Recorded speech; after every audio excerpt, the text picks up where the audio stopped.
1853년 이 베들레헴에 예수님이 탄생하신 곳으로 추정되는 지역에 세워진 이 탄생교회에 있었던 은색 별 때문에 전쟁이 일어나게 되었습니다. 동방정교회 사제들이 이 별을 자신들의 별로 대처하면서 시작되었는데, 이 라틴계의 선직자들이 이를 반대하고 나섰습니다. 전자는 러시아가 지지하고 후자는 이 프랑스가 지지했습니다. 이때 터키가 프랑스를 편을 들자 이 러시아는 터키에게 선전포고를 했습니다. 전쟁은 3년이나 지속되어 수천 명의 군인들이 죽었습니다. 결국 연합군이 승리했는데, 묘한 것은 전쟁 발발 2년 후 이 은색별이 없어지고 말았습니다. 우리는 이 베들레헴의 아기 탄생과 은색별과 같은 이 어떤 표식이나 행사에 연연할 것이 아니라 예수 탄생의 진정한 의미와 이 구원의 역사를 바르게 이해하고 베들레헴에 나타난 이 메시아의 별을 보고 아기 예수께 경배하러 왔던 동방 박사와 같이 오늘날 우리는 요한계시록에 약속된 광명한 새벽별을 바라봐야 할 것입니다.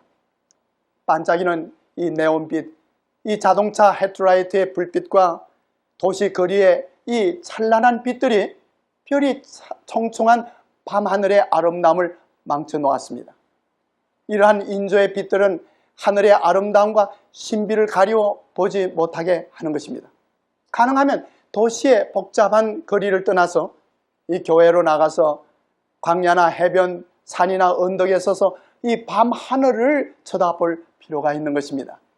우리가 어디에 살고 있든지 가능한 어두운 밤에 이 정적 속으로 나가 이 밤하늘에 기이하게 반짝이는 별의 아름다움을 쳐다볼 필요가 있는 것입니다. 이 창세기 15장 5절에 보면 일찍이 하나님께서는 아브람을 이끌고 밖으로 나가 가라사대 하늘을 우러러 무별을 셀 수 있느냐고 질문하셨습니다. 그리고 욥기서 38장 31절과 32절에 보면 하나님께서는 의인 욥에게 이 하늘의 별들인 묘성과 삼성 그리고 12궁성에 대해서 말씀하셨습니다. 아모스 5장 8절에서도 묘성과 삼성을 만드신 자를 찾으라, 그 이름은 여호와시라고 말씀하셨습니다. 이 겨울에 더 찬란하게 보이는 이 묘성은 이 초저녁 동쪽 하늘에서 볼 수 있습니다. 우리가 보통의 시력을 가지고 이 묘성의 별자리를 볼 것 같으면 6개 내지 7개의 별을 볼 수 있습니다. 이 천문학자들은 우리가 6개 내지 7개의 별을 보는 그곳에서 250개 이상의 별을 찾아냈습니다. 우리가 이렇게 육안으로 밝히 보지 못하는 이유는 그 별들이 450광년 이상이나 먼 거리에 있기 때문인 것입니다. 묘성은 함께 묶여 있는 별무리입니다. 이 평행한 길을 우주 공간을 따라 움직이고 있기 때문에 함께 운행하는 뜻이 보이는 것입니다. 마치 하나님께서는 너희는 하늘을 향해 함께 여행하라고 말씀하시는 것과 같은 것입니다. 하나님께서는 별 하나가 이 태양계 800배나 되는 이 묘성의 길을 인도하고 계시는 것입니다. 이 묘성의 별무리는 서로 함께 영구적으로 우주를 여행하는 것입니다. 이 광대한 우주 공간에 비하면 이 한 티끌과 같은 것에 불과하지만 이 묘성의 별무리의 직경이 무려 15광년이나 이상이나 되는 것입니다. 그리고 어떤 별무리는 2천억 개의 별들을 가지고 있는 것도 볼 수가 있습니다.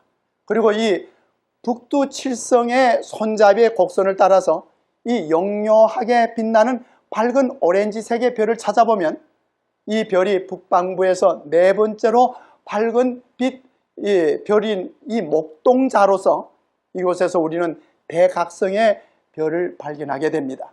이 대각성은 매시간 5,000마일씩 우주 공간을 운행하고 있는 것입니다. 이 거대한 만원경을 통해서 삼성 곧 오리온 성자를 보면 매우 아름답고 영화롭게 보입니다. 천문학자들은 하늘에서 가장 아름다운 곳이 이 오리온 성자라고 말합니다. 천문학자 에드가 라스킨 박사는 이 오리온의 아름다움을 다음과 같이 묘사했습니다. 오리온 성자의 대성운에 있는 천공을 무엇이라 형용할 수 있을까? 수백만 개의 다이아몬드처럼 빛나는 별들로 장식된 상하와 진주벽의 뒷면에서는 밝은 빛이 불붙는 듯 비춰오고 있다고 했습니다. 이 오리온 성운은 청색, 적색, 오렌지색, 황색, 자수색, 그리고 흰색으로 아름답고 신비하게 불타고 있으며, 이 성운의 아름다운 빛은 지구로부터 1500광년이나 떨어져 있는 곳에서 비춰오고 있는 것입니다. 그리고 그 성운에는 태양보다 더 큰 수백만 개의 별들이 그 속에 숨겨져 있고, 이 오리온 성운은 마치 커다란 우주의 커튼과 같이 별 3개의 우주를 지나 그 어떤 신비한 영역을 인간의 이 만원경의 관찰로부터 가리우고 있는 것과 같은 것입니다. 2000년 전 이 동방 박사가 관찰했던 한 별이 있었습니다.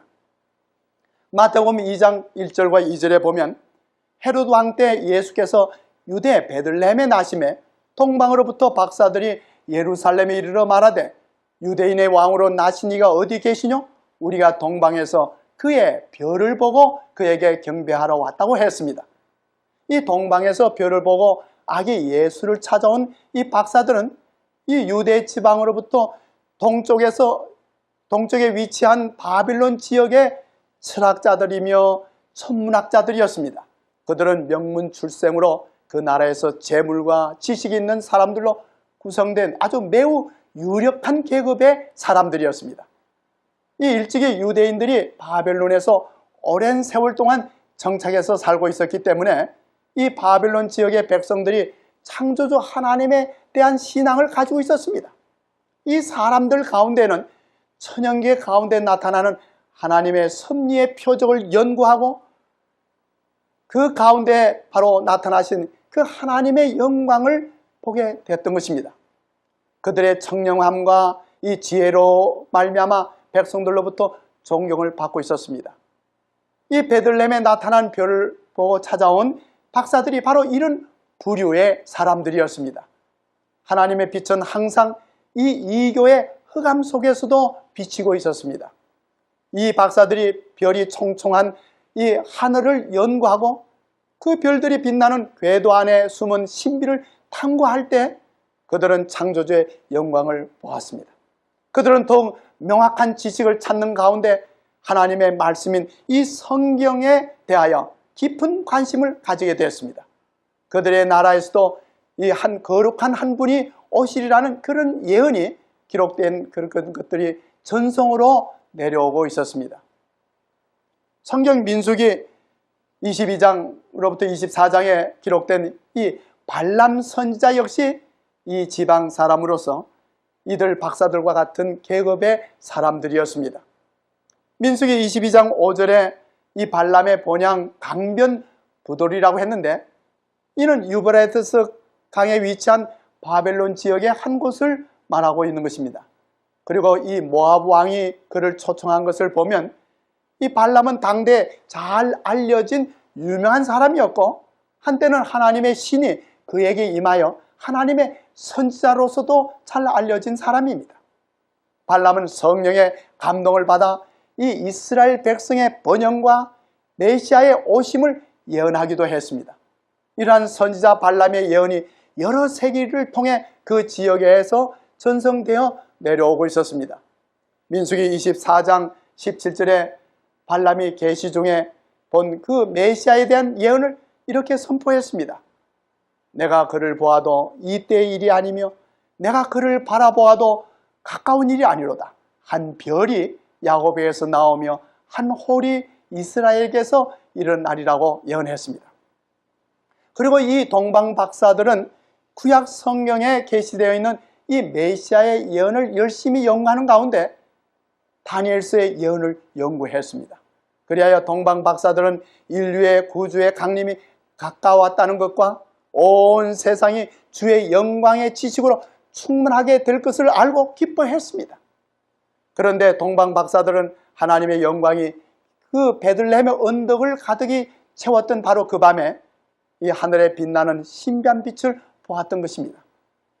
저들은 한 별이 나타나 하늘에서 빛나고 있음을 보게 되자 그 별이 그들에게 있어서 특별한 의미가 있음을 깨닫게 되었습니다. 그리하여 그들은 제사장과 철학자들에게 의견으로 물어보고 또 거듭 성경의 기록들을 살펴보았습니다. 드디어 박사들은 유대의 하늘에 나타난 별은 틀림없이 전성과 성경에 예언된 메시아의 징조임을 확신하게 됐습니다. 마태복음 2장 12절에 있는 기록대로 하나님께서는 그들에게 꿈을 통해 지시하셨고 이 메시아의 별을 찾아가도록 감동을 일으켰습니다. 박사들이 동방으로부터 왔다고 했는데 이 동방이란 오늘날 그 지명이 이 유브라데스 강에서부터 얼마 떨어지지 않은 곳에 있는 이 알레포와 이 갈그미스 사이에 있는 지역으로 알려지고 있습니다. 그렇다면 이곳에서부터 베들레헴까지는 적어도 400마일이나 떨어져 있는 곳으로서 박사들의 여행길은 적어도 2, 3주가 걸리는 거리였으며 그나마도 박사들이 별을 보고 여행을 하기 위해서 어두워진 밤을 기다려 여행을 하게 됐으므로 한 달이나 걸렸을 것입니다. 그러므로 동방 박사가 아기 예수를 보고 경배를 하게 된 것은 아기 예수가 태어난 지 한 달이 지난 후에 일인 것을 우리는 알 수가 있는 것입니다. 그러면 아기 예수가 베들레헴 그 구유에서 나서 이 동방 박사가 올 때까지 한 달이 넘도록 그곳에 있었는가 하는 것입니다. 이 레위기 12장 2절로 4절에 보면 여자가 남자를 낳으면 8일의 할례를 행하고 그 후 33일이 지나야 산혈이 깨끗하여 성소에 들어갈 수 있다고 했습니다. 누가복음 2장 21절과 22절에 할례할 8일이 되매 그 이름을 예수라고 했고 이 모세의 법대로 결례의 날이 참에 아기를 데리고 예루살렘에 올라갔다고 했습니다. 그러므로 40일 동안에는 이 베들레헴에 머물러 있었던 것을 우리는 알 수가 있는 것입니다. 그리하여 이 동방 박사들은 믿음으로 그 오랜 여행길을 행하였는데 마치 아브라함이 하나님의 부르심을 받고 갈 바를 알지 못하고 나아갔던 것과 같이 그리고 고대 이스라엘 백성들이 믿음으로 구름 기둥을 따라 약속의 땅 가나안을 향해 갔던 것처럼 이 이방 사람들도 약속된 구주를 찾기 위해 별을 따라 이러한 먼 길을 여행했던 것입니다. 그들이 찾으려 하는 분에 대한 전설과 성경의 예언을 암송하면서 밤에 여행을 했고 시기에 낮에 여장을 풀었을 때는 성경을 열심히 탐구하면서 그들이 확실한 진리의 빛에 행하고 있다는 믿음을 가지게 됐던 것입니다. 그들은 외적으로 그들 앞에 나타난 별을 보고 있었을 뿐만 아니라 그들의 마음을 감동시켜 그들로 하여금 약속된 왕을 만나본다는 소망으로 고무시키는 이 성령의 내적 감화의 증거도 가지고 있었던 것입니다. 하나님께서는 그들과 함께 계셨으며 하늘의 천사들이 그들의 길을 인도하고 있었습니다. 그 여행은 비록 길었지만 그들에게는 즐거운 여행이 되었습니다.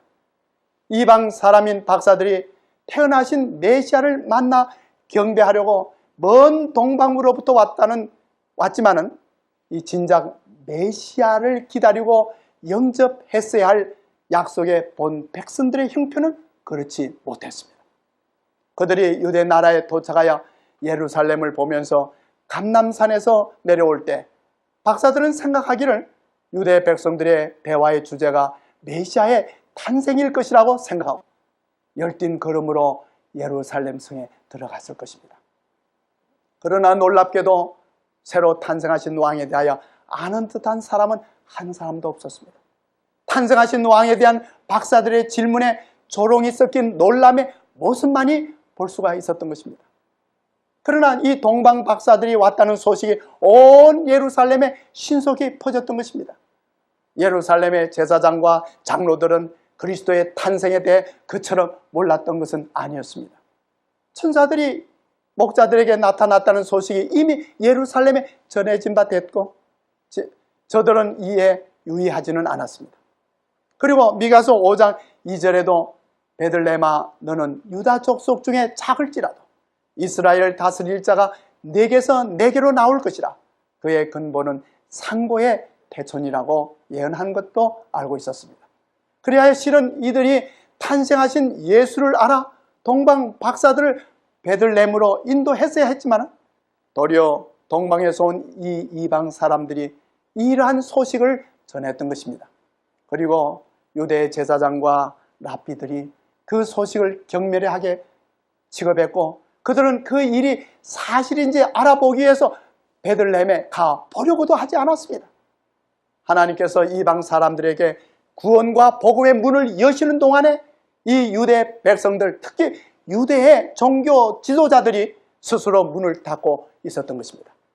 동방 박사들은 오랜 여행과 이 유대 지도자들의 무관심으로 말미암아 실망을 당해 더욱 피로를 느꼈고 그들이 예루살렘을 떠날 때는 확신을 잃게 되었던 것입니다.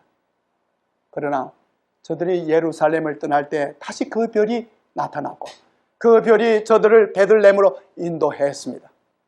마태복음 2장 9절과 10절에 박사들이 왕의 말을 듣고 갈새 동방에서 보던 그 별이 문득 앞서 인도하여 가다가 악이 있는 곳에 위에 머물러 섰는지라 저희가 별을 보고 가장 크게 기뻐하더라고 했습니다. 베들레헴은 예루살렘에서 남쪽으로 약 8km 정도 떨어진 곳에 위치하고 있었습니다. 그러므로 박사들을 베들레헴으로 인도했던 별은 북쪽에서 남쪽으로 움직였던 것입니다. 만약 이 별이 하늘에서 볼 수 있는 어떤 별이었다면 자연적으로 그 별은 동쪽에서 서쪽으로 움직이게 마련인 것입니다. 그리고 그 별이 악이 있는 곳에 머물러 섰다고 했습니다. 그리하여 박사들은 아기 예수께 경배하고 그에게 예물을 드렸습니다. 박사들을 인도한 별은 어렴풋이 인도한 것이 아니라 정확하게 인도했던 것입니다. 그러므로 그 별은 어떠한 항성도 유성도 아니었습니다.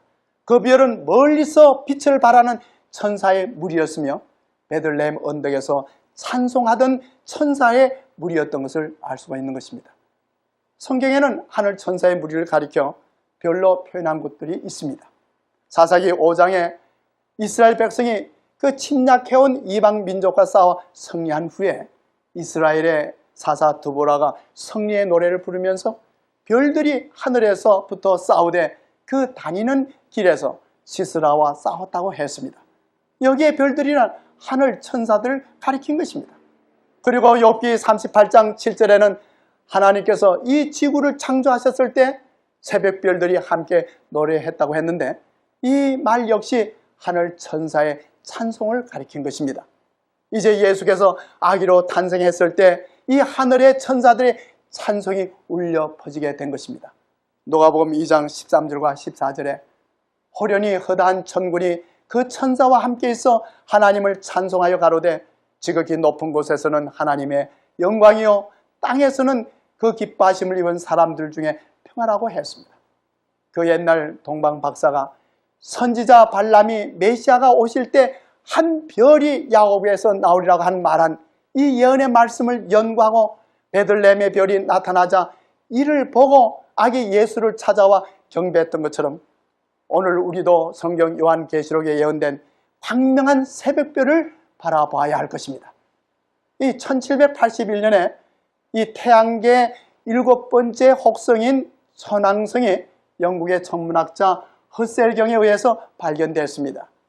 이 천문학자들은 이 별이 태양계에 속한 별 중에서 가장 멀리 있는 별로 생각했습니다.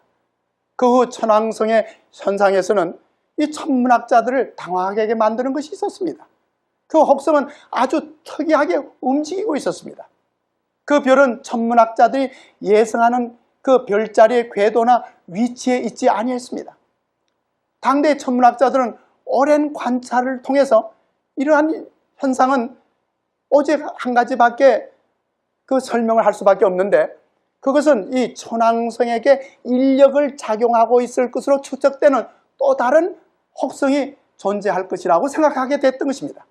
그 후 더 성능이 우수한 만원경이 만들어졌고 1846년 9월 23일에 이 베를린 천문대에서 이 천문학자 갈레와 그의 조력자들이 이 만원경으로 통해서 이 천왕성이 있는 방향으로 쳐다봤을 때 육안으로는 볼 수 없었던 한 놀라울 정도로 아름다운 별이 보였습니다. 바로 이 별이 해왕성이라고 명명된 별인 것입니다. 오늘 우리는 성경에 예언된 이 광명한 새벽별을 발견해야 합니다. 그런데 이 광명한 새벽별은 우주 공간에 있는 성자의 어느 한 별이 아니라 우리의 영혼의 창공에 빛나는 광명한 새벽별 대신 예수 그리스도이십니다. 사도 베드로는 베드로서 1장 19절에 또 우리에게 더 확실한 예언이 있어 어두운 데 비치는 등불과 같으니 날이 새어 새별이 너희 마음에 떠오르기까지 너희가 이것을 주의하는 것이 간이라고 했습니다. 여기에 말씀하신 예언은 메시아에 관한 예언으로, 특히 요한계시록의 예언으로 볼 수가 있는 것입니다.